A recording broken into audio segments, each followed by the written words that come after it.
Aujourd'hui, je vais vous parler du tiers payant, ce système qui nous dispense d'avancer des frais de santé grâce à un remboursement par la Sécu et par notre mutuelle. Moi, je trouve ça toujours sympa de repartir de la pharmacie sans avoir lâché un centime. Il me suffit juste de présenter ma carte vitale et ma carte de tiers payant de la mutuelle. Mais pas mal de médecins considèrent que la généralisation du tiers payant est une menace pour notre système. En 2012, 35% des actes effectués par les médecins libéraux étaient déjà au tiers payant. Justement, la loi de santé de Marisol Touraine vise à l'étendre à tous les médecins, généralistes, gynéco, dentistes, etc. Il sera obligatoire dès novembre prochain, histoire que les soins soient accessibles financièrement à tout le monde. Par exemple, chez votre généraliste, au lieu de payer 23 €, vous ne payerez que 6,90 €, la part de la mutuelle. Et les 16,10 € restants, c'est aux médecins de se les faire rembourser par la Sécu. L'avantage avec ce système, c'est qu'il y a moins de risques d'impayés de la part du patient. Romain est dentiste, il pratique souvent le tiers payant. Lui, il lui reste quand même 6 000 € d'impayés de la Sécu pour 2016, à cause d'erreurs de télétransmission.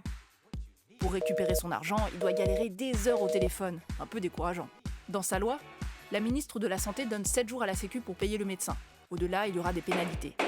En plus de la Sécu, Marisol Touraine souhaite que les médecins se fassent rembourser par les mutuelles. Sauf qu'il y en a au moins 400 en France, de quoi faire flipper. Bah oui, du coup, je ne me vois pas avoir 10 000 interlocuteurs.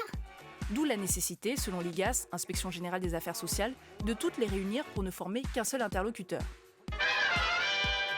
Et chez nos voisins, le tiers payant dans les consultations médicales existe déjà dans 24 sur 28 pays.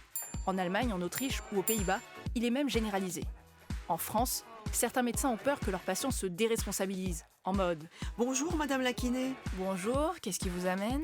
J'avais envie d'un petit massage pour me faire du bien, je paye avec ma carte vitale. Mais selon une étude de l'IRDES, Institut de recherche et documentation en économie de la santé, c'est vrai que le tiers payant augmente la dépense de santé, mais seulement chez les gens à bas revenus. Le tiers payant leur permet donc de rattraper le niveau de soins des plus aisés. Du coup, le tiers payant, c'est pas une si mauvaise idée sur le papier, mais à condition que le système de remboursement carbure à donf. Et ça, c'est pas encore gagné.